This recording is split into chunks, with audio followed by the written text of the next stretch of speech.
Hey there, it's Kim Rule, and I'm excited to take a few minutes to go over a very important document in the real estate transaction, and that, of course, is the residential sales contract. This document is a total of 9 pages and 438 lines of information. I highly recommend that you read it carefully, and if you can read this before it's time to put your signature to the dotted line, that would be ideal. That way, if you have any questions, you can certainly reach out and we can walk you through any areas that you're not sure about. And my goal will be to highlight some of the most common and important parts. Okay, so let's get started and dive right into section number 1. In this area, we are going to fill in the buyer's name and the address of the property that is being purchased. In section 2, you will find a detailed list of most of the items that are stay in a house and that are included in the sales contract. There are some additional lines here that allow us to specify if anything out of the ordinary is staying with the property or if there's something that the seller wants to exclude. Section 3 is where the buyer agent will specify the buyer's offer price as well as how much earnest money we'll be putting down. And the earnest deposit will be held by the buyer's title company. Okay, section 4, this is a very important part of our contract and is one of our largest contingencies if the buyer is getting a loan. It is critically important that the buyer is aware that their lender has to provide final loan approval prior to the date listed on line 53. If not, the buyer is obligated to move forward with the sale. And you will also notice lines 65 through 69 that this is the buyer's loan information. If the top box is checked, that means that the buyer is not contingent upon financing. Section 5 discusses closing and possession. While it is not required, it is encouraged that both the seller and buyer use the same title company. Regardless of who closes for the buyer, the seller may close at the title company of seller's choice. This section notes the closing date and where the buyer's closing will take place. Title will pass when the sale is closed, funded, and finalized. It is the seller's responsibility to make sure that the property is vacant and free of personal property and debris, and that the property is delivered to the buyer in the same condition as it was on the date of the signed contract. Section 6 includes the riders. The riders are supplements to the contract and will apply to this contract if the box is checked.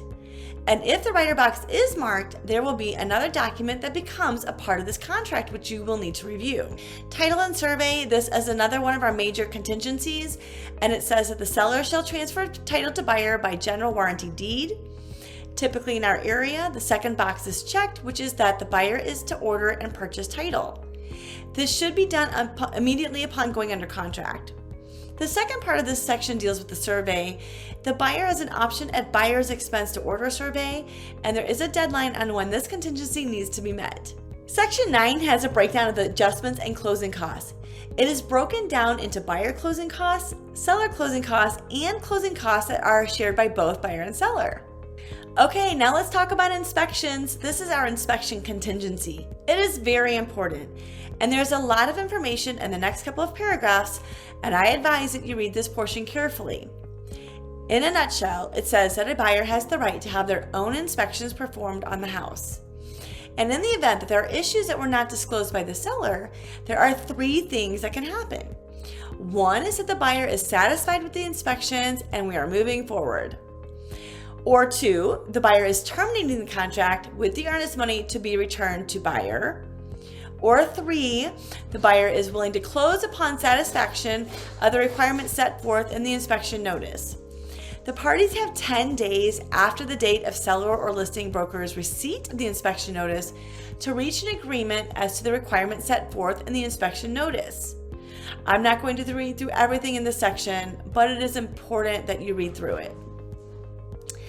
Okay, 10A, insurability. This is our insurance contingency, which says that the buyer needs to make sure that they can get the necessary homeowner's insurance on the property, and that needs to be done within 10 days after the acceptance deadline. Section 11 is discussing the government inspections and occupancy requirements. If the home being purchased is located in a municipality that is requiring occupancy, then the seller agrees to have those inspections done at seller's expense. This section has a lot of information that should be read through. Section 11 deals with properties that have irrigation systems, and this does not apply to every home. Section 12 is discussing earnest money. This area will let the buyer know what they need to do with their earnest money as well as timeframes. Another section that you will want to read through carefully. Section 13 is remedies. I won't go into a lot of detail here, but this is basically saying that if either party defaults in the performance of the obligation of this contract, the party claiming a default shall notify the other party in writing of the nature of the default and his election of remedy. Whew, a lot of words there. Section 14, loss. This lets both buyers and sellers know that if there is any kind of loss or damage done to the property, it is the seller's responsibility to notify the buyer in writing of the damage and what the seller plans to do about it. Again, there are a lot of specifications in the section with what-if scenarios that you will want to read through. Section 15, assignability of contract. This contract is assignable by the buyer, but it states here that that must be done with the seller's written consent. Okay, section 16, miscellaneous provisions. There are several things thrown into this paragraph that are good to know. For example, that the times noted in the contract refer to the Central Time since we're in Missouri, that the contract is binding, that the sales contract is for the sale of real property and will be in accordance with the laws of the state of Missouri. Also, that this contract may not be changed or amended unless done in writing by all parties. Section 17, Foreign Investment in Real Property Tax Act. Seller at this is saying that they are not a foreign person or entity. Section 18, Construction. This paragraph addresses the words and phrases used within this contract. It also defines a day by a 24-hour calendar day, 7 days per week. Okay, section 19, this is another big one. It's access, final walkthrough, and utilities. In summary, this paragraph explains that the seller is permitting the inspections of the property and giving access to those who need to do their job, basically. The buyer has the right to have a final walkthrough, and the utilities will remain on until they've been transferred to the buyer on closing day. Section 20, floodplain. This only applies if the property is in a floodplain, which is not very often. And section 21, as you can see, most of the contract is prepared and written by the association and attorneys, with not very many places that an agent can add additional information. It is in this section that the agent can add additional comments or requirements to the sales contract. Section 22, square footage and lot size disclosure. Very simply, this paragraph is stating that the buyer is responsible for hiring a qualified appraiser to determine the accurate square footage and a licensed surveyor for accurate lot size information. Okay, 23, in this area, one of the following 3 boxes will be checked.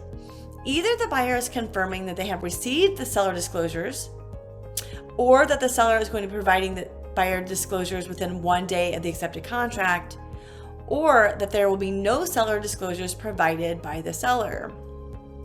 Okay, section number 24. This section defines the licensee agency, if there's any licensee personal interest, and who pays the compensation to the brokers. This last page in the section will list out the information for both the listing broker and the agent, as well as the selling broker and agent. This is also where the deadline for the seller to respond to the contract will be. If the seller signs, we have an accepted contract and we are moving forward. Otherwise, you will see that the seller has either rejected the offer and presented a counteroffer, or the seller just flat rejects the offer and there is no additional response. So, 9 pages and 430 lines of content in the sales contract. It is full of important information, critical dates, and explanations of the process we'll be going through in the next few weeks. And as I mentioned in the beginning, I highly recommend that you've taken some time to read through the sales contract so that when you are being requested to initial and sign, it won't be the first time that you've seen it and gone through it. Please let me know if you have any questions. We are super excited to help you on this journey. And you know what we say, when it comes to real estate, it's good to know the rules.